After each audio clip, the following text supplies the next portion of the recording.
beaucoup de bonheur dans cette année nouvelle.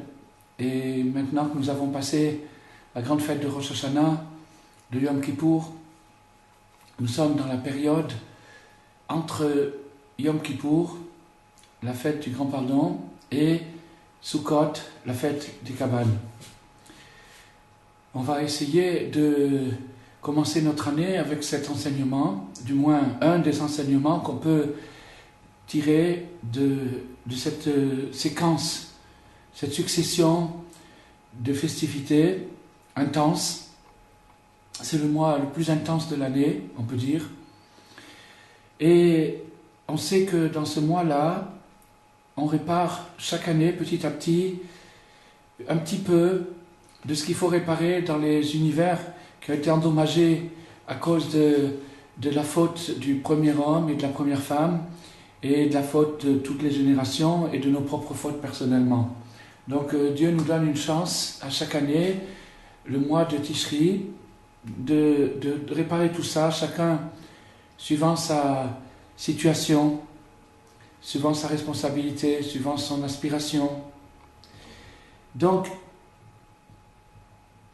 maintenant, on voit que le mois de Tishri, qui est le grand mois, le mois de la réparation, et c'est un mois qui se divise, qu'on peut diviser de plusieurs façons, mais on peut surtout le diviser en deux parties. La première partie, la partie redoutable, le jour du jugement de Rosh Hashanah, les 2 jours de Rosh Hashanah, les 10 jours de repentir qui incluent et qui suivent Rosh Hashanah et qui incluent aussi Kippour, et le jour de Kippour lui-même, qui est le sommet, qui s'appelle aussi d'ailleurs jour de jugement. Donc tout ça, c'est des solennités redoutables. Et puis, on ne peut pas rester dans cet esprit-là toute une année, c'est pas humain, c'est pas possible. Peut-être qu'il y a des élites qui le font, mais la majorité des gens ne pourraient pas suivre un rythme pareil. Et donc, il faut automatiquement amorcer un repli. Quand on s'est élancé dans une recherche qui d'ailleurs a été précédée par tout le mois de Elul, puis Rosh Hashanah, puis Yom Kippour, le sommet, Neila, le grand pardon, la réconciliation, c'est très très fort, c'est très intense, chacun suivant la manière dont il l'a vécu, ou elle l'a vécu. Mais à un moment ou à un autre, il faut revenir sur terre. Il faut atterrir, il faut reprendre la vie quotidienne. Et alors, chose étrange, et ça va être le cours d'aujourd'hui, c'est que la Torah ponctue ce repli au moyen d'une festivité, la festivité de Sukkot, les Kabbales, qui est la deuxième partie du mois, qui est, elle, au contraire, emplie de joie, de chants, de danse, de réjouissance, de bons repas, de rencontres sociales, amicales, familiales, etc., etc. Donc, on va essayer d'expliquer ça à travers un début, le début du conte des 7 mendiants qu'on a déjà fait une fois dans un cours, mais c'est pas grave, on peut le refaire encore une fois, parce que Rabbi Nachman introduit ce conte magnifique qui est considéré comme le sommet de son œuvre, par la phrase suivante: je vais vous raconter comment ils étaient joyeux. Ça, c'est une version. Il y a une autre version qui dit: je vais vous raconter comment ils sont sortis de l'angoisse pour devenir joyeux. Donc ce conte, c'est un conte qui nous extirpe, qui nous arrache à l'angoisse. Il nous donne des moyens de sortir de la déprime. Donc c'est très important de le faire maintenant. Et puis surtout, on va faire le lien entre ce que j'ai expliqué pour introduire le cours. Alors Rabbi Nachman nous dit: il y avait une fois un roi, et ce roi avait un fils unique, et ce roi voulait transmettre la royauté à son fils de son vivant. Il a fait un grand bal, et chaque fois que le roi fait un bal, c'est une très très grande réjouissance.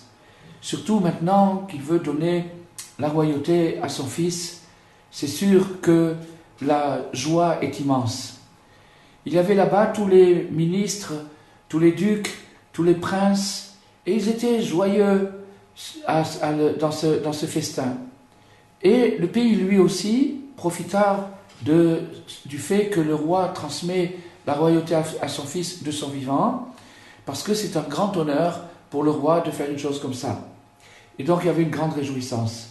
Il y avait là-bas toutes sortes d'attractions, des chorales, des comédies, etc. Tout ce qui peut réjouir les gens. Tout ça était réuni dans ce festin. Quand ils sont arrivés à un très grand sommet de joie, le roi s'est levé et a dit à son fils, « Puisque je suis un devin qui lit dans les étoiles, je vois que tu vas perdre ta royauté. Alors, fais en sorte de ne pas être triste quand tu perdras ta royauté. Sois content. Et quand tu seras content, quand tu seras joyeux, moi aussi, je serai joyeux.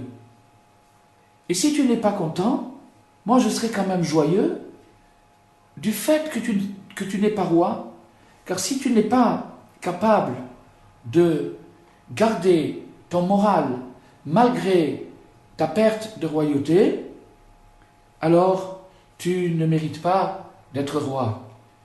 Mais si tu réussis à garder ton moral et à être joyeux quand tu perdras ta royauté, alors je serai dans une joie extraordinaire.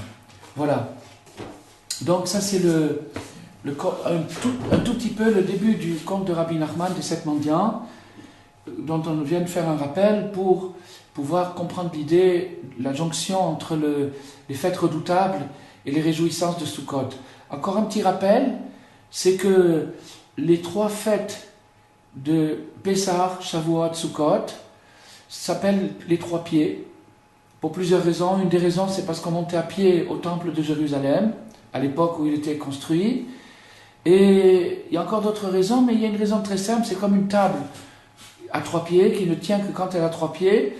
L'année juive est à 3 pieds, elle a 3 supports, 3 colonnes qui la soutiennent, et ces 3 pieds sont le cœur du temps. C'est ce qui donne au temps, à l'année, sa vitalité, son émotion, son inspiration, et c'est ça qui forme la conscience spirituelle du fidèle, de celui qui se rapproche de ses pratiques, de celui qui essaye de s'en rapprocher.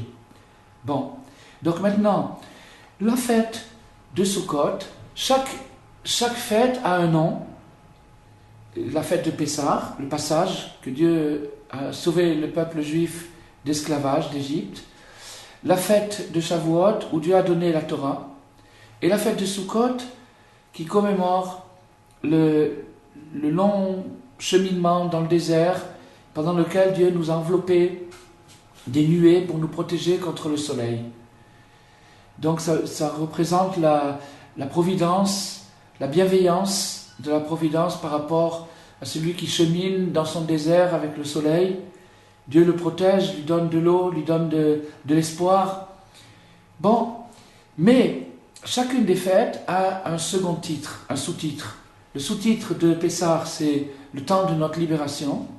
Le sous-titre de Shavuot, c'est le temps du don de notre Torah. Et le sous-titre de Sukkot, c'est le temps de notre joie. Alors, la question qui se pose, c'est comment se fait-il que la fête de Sukkot ait mérité le titre de joie par excellence. Toutes les fêtes, il est dit, tu te réjouiras dans tes fêtes. C'est un accomplissement, c'est un devoir de chercher la joie, de se forcer un peu, même s'il faut, de trouver des moyens qui peuvent nous réjouir, de façon à être dans un état d'esprit élevé pendant la fête, et surtout de façon à capter l'inspiration qui s'y présente obligatoirement. La fête elle-même existe. La fête existe, c'est un retour, c'est chag en hébreu veut dire un cercle, un roug. Un chag, c'est un retour d'une période qui existe dans l'intemporel et qui se présente périodiquement toutes les années, qui revient et qui est. Donc ce qu'il faut, c'est la connexion, le branchement entre ma sensibilité ma réceptivité et la fête qui existe, qui est là, le temps est là, il suffit de le capter et de recevoir à ce moment-là la charge d'inspiration qu'elle nous offre et qui est nécessaire pour affronter la période à venir. Maintenant, on a une longue année, un hiver déjà qui se présente à nous, et un hiver, c'est une période creuse, et dans une période creuse, il y a des hauts et des bas, et même les hauts sont un peu bas, et les bas sont parfois très bas. Donc, ce qu'il faut, c'est des forces. Alors, ces forces, cette vitalité, on va les puiser dans la fête de Sukkot. Donc, maintenant, si on fait le lien entre ce que on a dit, toutes ces introductions qu'on a dit, et le petit morceau qu'on a lu dans le conte de Rabbi Nachman, on arrive à une idée très intéressante. Lorsque il y a un repli obligatoire, parce qu'il est impossible d'être toujours dans la lancée optimale et dans la cesse, dans la recherche, dans la spiritualité dépouillée, détachée des contingences, c'est impossible. Il nous faut un repli. Ce repli doit se faire non seulement dans la dignité, mais il doit se faire dans la joie. C'est ça qu'on apprend, un truc extraordinaire dans le conte de Rabbi Nachman, c'est que le roi a dit à son fils, tu vas obligatoirement perdre ta royauté. C'est une fatalité. Je le vois dans les étoiles, c'est-à-dire que c'est une fatalité. Ça va se produire, ça doit se produire. C'est comme ça que l'univers a été conçu. Dieu a conçu l'univers de telle sorte à ce que l'homme expérimente, passe à travers des chutes. Il va tomber, il a des moments de gloire, des moments de réussite, et après il se casse la figure, il retombe par terre. Quand tu tombes par terre, sois joyeux.